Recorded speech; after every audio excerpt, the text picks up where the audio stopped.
Breaking చూస్తున్నాం. గన్నవరం మాజీ MLA YCP నేత వల్లభనేని వంశీ విజయవాడ జైలు నుంచి విడుదలయ్యారు. వివిధ కేసుల్లో ఆయన 138 రోజులుగా విజయవాడ సబ్ జైల్లో రిమాండ్ ఖైదీగా ఉన్నారు. అన్ని కేసుల్లో ఇప్పటికే ఆయనకు బెయిల్ లభించింది.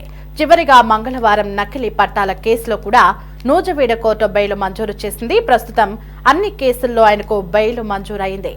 ఫిబ్రవరి 13 నుంచి విజయవాడ సబ్ జైల్లో వంశీ రిమాండ్ ఖైదీగా ఉన్నారు.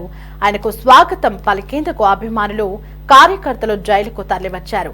ఇక ఎలాంటి అవాంఛనీయ సంఘటనలు జరగకుండా పోలీసులు భారీ బందోబస్తును ఏర్పాటు చేశారు.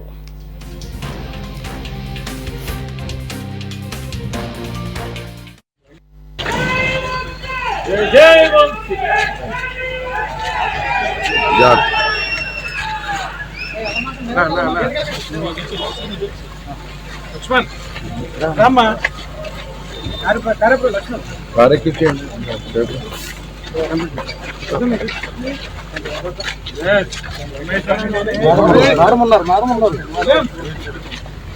రమేష్ గారు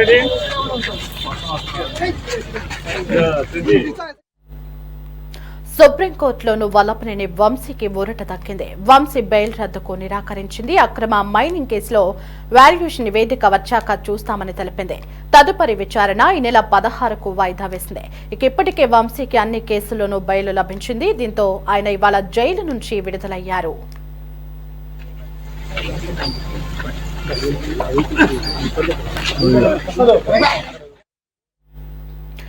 ఇదే అంశానికి సంబంధించి మరింత సమాచారం మా ప్రతినిధి గాలిబ్ ఫోన్ ఇన్ లో అందించడానికి సిద్ధంగా ఉన్నారు. గాలిబ్, దాదాపు 138 రోజులుగా విజయవాడ సబ్ జైల్లో రిమాండ్ ఖైదీగా ఉన్నటువంటి వైసీపీ నేత వల్లభనేని వంశీ ఎట్టకేలకు జైలు నుంచి విడుదలైనట్లుగా తెలుస్తోంది. పూర్తి అప్డేట్స్ ఏంటి? నూజివీడు కోర్టులోని చివరి బెయిల్ వల్లభనేని వంశీకి వచ్చింది. నిన్న నూజివీడు కోర్టులోని వల్లభనేని వంశీకి ఊరట లభించింది. ఏదైతే నకిలీ ఇళ్ల పట్టాలకు సంబంధించిన కేసులోని బెయిల్ వచ్చిన తర్వాత ఇంకా ఓవరాల్ గా అన్ని కేసుల్లో కూడా లైన్ క్లియర్ అవడంతో వచ్చేటి క్రితమే వల్లభనేని వంశీ విజయవాడ సబ్ జైలు నుంచి కూడా రిలీజ్ అవడం జరిగింది. ఈ రోజు ఉదయం నుంచి మాత్రం పూర్తి స్థాయిలో పేపర్ వర్క్ జరిగింది. ఇటు జైలు అధికారులకు నూజివీడు కోర్టు నుంచి పూర్తి స్థాయి కాపీ వచ్చిన తర్వాత, జడ్జిమెంట్ కాపీ వచ్చిన తర్వాత, మరోపక్క కొన్ని ప్రొసీడింగ్స్ అన్ని కంప్లీట్ చేసిన తర్వాత వంశీ కొద్దిసేపటి క్రితమే జైలు నుంచి రిలీజ్ అవడం జరిగింది. అయితే ఈ రోజు ఉదయం కూడా చూసాము, సుప్రీంకోర్టులో కూడా వంశీకి ఊరట లభించింది. ఆయనకి మైనింగ్ వ్యవహారానికి సంబంధించి దాంతో పాటు అక్రమంగా చేశారంటూ పెద్ద ఎత్తున దాదాపు 100 కోట్ల రూపాయల వరకు కూడా ఖనిజ సంపదను ఆయన దోచేశారంటూ కూడా ఇందుకు సంబంధించిన కేసులోని సుప్రీంకోర్టులోని బెయిల్ ఇవ్వకూడదంటూ కూడా హైకోర్టు ఇచ్చిన తీర్పును సవాల్ చేస్తూ సుప్రీంకోర్టు వెళ్ళడం జరిగింది. అక్కడ బెయిల్ ఇవ్వకూడదు అనే దాన్ని నిరాకరిస్తూ పాటు పూర్తి స్థాయి రిపోర్ట్ ను సీల్ కవర్ లో ఇవ్వాలంటూ కూడా సుప్రీంకోర్టు ఆదేశాలు జారీ చేసి నెల 15కు ఇందుకు సంబంధించి విచారణను వాయిదా వేస్తూ సుప్రీంకోర్టు నిర్ణయం తీసుకోవడంతో ఇంకా ఓవరాల్ గా అన్ని కేసుల్లో కూడా వల్లభనేని వంశీకి లైన్ క్లియర్ అయిందని చెప్పుకోవచ్చు. మొత్తం 13 నుంచి 15 కేసుల వరకు వల్లభనేని వంశీ ఇందులో నిందితుడిగా ఉన్నారు. ఈ ఏడాది ఫిబ్రవరి 12వ తారీఖున హైదరాబాద్ లోని గచ్చిబౌలిలో ఉన్న మైహోమ్ భూజాలోని వల్లభనేని వంశీని పోలీసులు అదుపులోకి తీసుకోవడం జరిగింది. సత్యవర్ధన్ కేసులోని వల్లభనేని వంశీపై ఎస్సీ ఎస్టీ అట్రాసిటీ కేసు నమోదు చేసి ఆయన అదుపులోకి తీసుకున్నారు. ఆ తర్వాత వరుసగా పీటీ వారెంట్ కింద అన్ని కేసుల్లో కూడా నిందితుడిగా వల్లభనేని వంశీని చేర్చడం జరిగింది.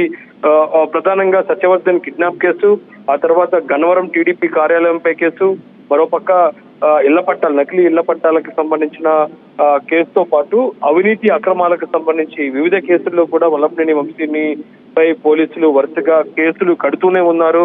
ఒక కేసులో బెయిల్ వస్తే మరో కేసులోని పీటీ వారెంట్ మీద అరెస్ట్ చేయడం పరిస్థితి ఉంది. అంటే వరుసగా అన్ని కేసుల్లోని వల్లభనేని వంశీకి ప్రస్తుతం బెయిల్ వచ్చిన పరిస్థితి కనపడుతుంది. ఇంకా దాంతో పాటు వల్లభనేని వంశీ జైలుకి వెళ్ళినప్పుడు ఎలా ఉన్నారు, బయటకు వచ్చినప్పుడు ఎలా ఉన్నారు అనే దానిపై కూడా ఒకసారి అందరూ ఆశ్చర్య గురవుతున్నారు. వంశీ లోపలికి వెళ్లే ముందు పూర్తి స్థాయిలో ఆరోగ్యంగా కనిపించారు. ఇప్పుడు బయట మాత్రం నీరసించిపోయిన పరిస్థితి కనపడుతుంది. మొహంలో కవలికలు కూడా మొత్తం మారిపోయిన పరిస్థితి కనబడుతుంది. ఎందుకంటే జైలుకి వెళ్ళిన తర్వాత ఇదేస్తున్న ఫిబ్రవరి 12వ తారీఖు నుంచి ఈ రోజు వరకు మొత్తం 138 రోజుల పాటు జైల్లోనే వల్లభనేని వంశీ ఉండడంతో ఒక్కసారిగా ఆయన ఆరోగ్యపరంగా దాంతో పాటు పూర్తి స్థాయిలో కుంగిపోయినట్లుగా మనకి తెలుస్తున్న పరిస్థితి కనపడుతుంది. ఇప్పటికే ఆరోగ్య సమస్యలకు సంబంధించి కూడా వివిధ ఇప్పటికే పోలీసులు హైకోర్టు ఇటు ప్రభుత్వ ఆసుపత్రులతో పాటు ప్రైవేట్ ఆసుపత్రుల్లో కూడా చికిత్స అందించారు. ఆ తర్వాత ప్రధానంగా నూజివీడులోని కోర్టులో ఉన్న ఈ అంశానికి సంబంధించి నకిలీ పట్టాలకు సంబంధించి పెండింగ్ లో ఉన్న నేపథ్యంలో దాని మీదే నిన్నటి వరకు వంశీ కోర్టు సబ్ జైల్లోని జ్యుడిషియల్ రిమాండ్ లో ఉన్న పరిస్థితి కనపడుతుంది. ఆ తర్వాత అక్కడ కూడా ఊరట లభించడంతోనే ఆయన బెయిల్ మీద రిలీజ్ అంటే ఓవరాల్ గా ఏడాదిలో చూసినట్టయితే వైసీపీ నేతలు చాలా మంది అరెస్ట్ అయ్యారు. అయితే ఎక్కువ కాలం జైల్లో ఉన్న వ్యక్తిగా వల్లభనేని వంశీ ఉన్నారు. చాలా కాలం జైల్లో ఉన్న నేపథ్యంలోని పలు కేసుల్లో నిందితుడున్న నేపథ్యంలో ప్రస్తుతం అన్ని కేసుల్లో కూడా ఆయనకు బెయిల్ వచ్చిన నేపథ్యంలో కొద్దిసేపటిమే విజయవాడ సబ్ జైలు నుంచి కూడా రిలీజ్ అవడం జరిగింది. పెద్ద ఎత్తున వైసీపీకి సంబంధించిన నేతలందరూ కూడా ఆయనకి స్వాగతం పలికారు. ఆ తర్వాత ఆయన సొంత వెహికల్లోని ఇప్పుడు బయలుదేరిన పరిస్థితి. హైదరాబాదే బయలుదేరుతారు లేకపోతే విజయవాడలోనే ఉంటారనేది మాత్రం చూడాల్సి ఉంది. ఓవరాల్ గా 138 రోజుల తర్వాత అన్ని కేసుల్లో కూడా పలు కేసుల్లో అన్ని కేసుల్లో కూడా ఆయనకి బెయిల్ వచ్చిన నేపథ్యంలో కొంచెం క్రితమే జైలు నుంచి గన్నవరం మాజీ ఎమ్మెల్యే వల్లభనేని వంశీ రిలీజ్ అవడం జరిగింది. రైట్ గాలిబ్, అయితే మరి దీంతో పూర్తిగా వంశీకి ఉపశమనం లభించినట్లే అనుకోవచ్చా? అయితే ఇప్పుడు సుప్రీంకోర్టులో ఒక పెండింగ్ కేసు ఉంది.